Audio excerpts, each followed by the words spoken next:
This was the Great Fire in the City of London, almost to be compared with the Fire of London in 1666. Pictures that look like hell on earth. Guys, welcome back to another episode of Atlas Survival Shelters. This is where Winston Churchill spent 5 years of his life during World War II. From 1940 to 1945, he lived in a bunker, and there's the entrance right there. It says Churchill's War Room. And that was the building that was on top of it. So technically what they did is they turned a basement into a bunker, and they were hoping that that building would absorb the bomb so it wouldn't kill him in the bunker. But let's go inside and check out where Churchill spent 5 years of his life. So this is the bunker in just one big shot. I'm gonna guess it's about 8,000 square feet. All right, so here we go.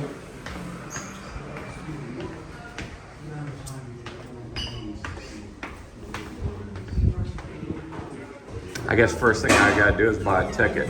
Hello, I need a ticket.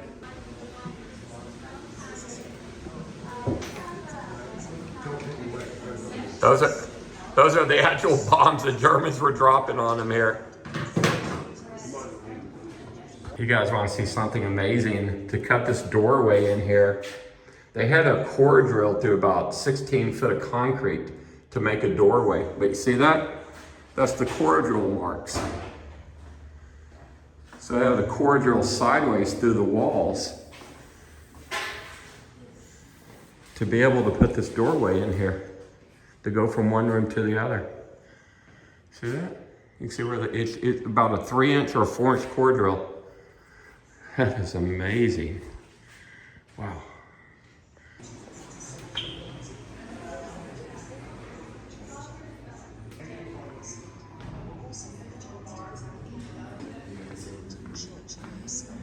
So this is the dock. These are the steps that went down to the sleeping space.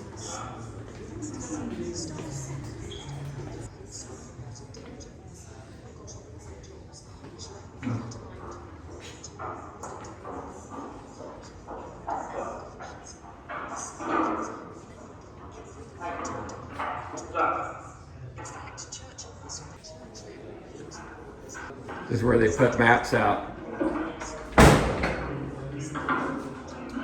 Map room. Number 10 annex. Behind the door to the right of this panel is a staircase that led up to the ground floor suites of the rooms. They served as Churchill's wartime living quarters and headquarters from December 1940 to July 1945. Can you imagine spending 5 years in a bunker?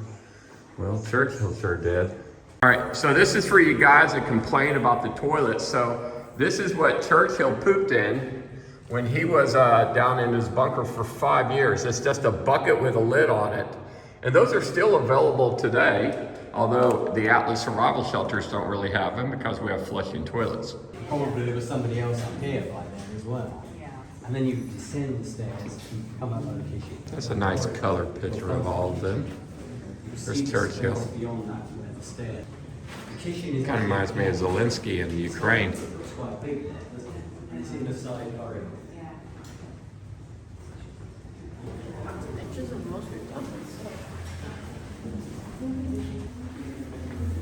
That's Churchill with his cigar. So now we're in the Churchill Museum.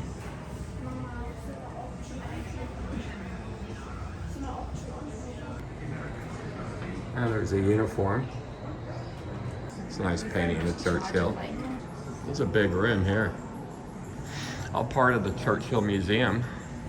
Number 10 Downing Street. I guess that's the door that was there when Churchill was here. You can touch it too. It's close enough to touch.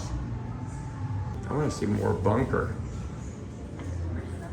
War room continues. Okay, that's where I want to go. Technically, this was a fortified basement, not a bunker. Because as it says right there, it was 10 feet underground. They didn't think it would take a direct hit from a bomb, but they felt it was sufficient enough with the building on top of it. So this is how the building was built, or the basement bunker. They did a metal corrugated right here, as we saw earlier. They poured it in concrete on top, and then of course they had the steel I-beams. You see the roof up there? It's almost like some heavy duty shoring they put in. I guess they poured concrete on top of it. PM's Detectives. So this is a bunk room. Another bedroom. A little bigger bedroom. So they had good sized bedrooms. Bigger than the apartments they have in London probably right now. Well, that's where Churchill ate. It's that little 10-foot by 10-foot room. That's cool.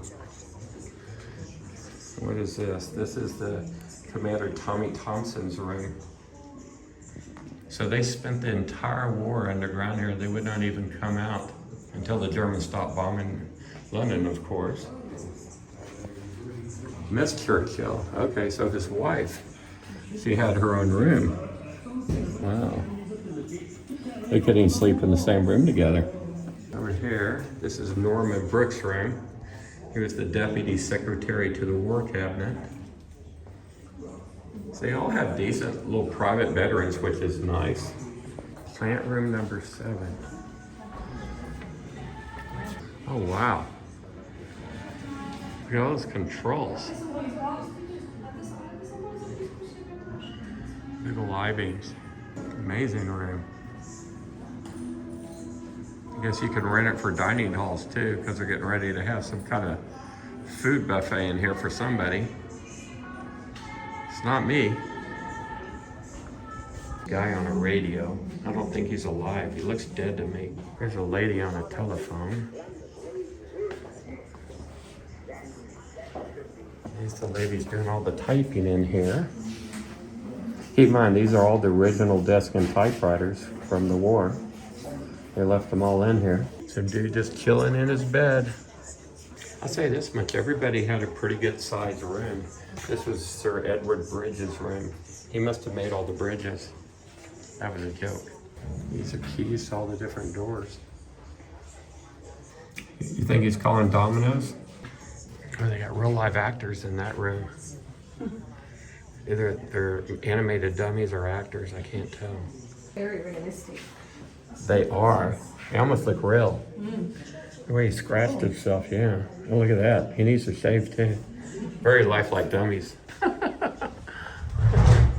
Shops toilets and way out. All right, we're getting towards the end of the tour here now. Just a bunch more offices.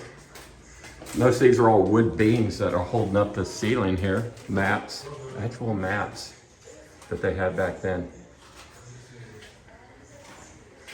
Wow. I love history. And bunkers or history, you know it? Oh yeah. Shoot the 303 British.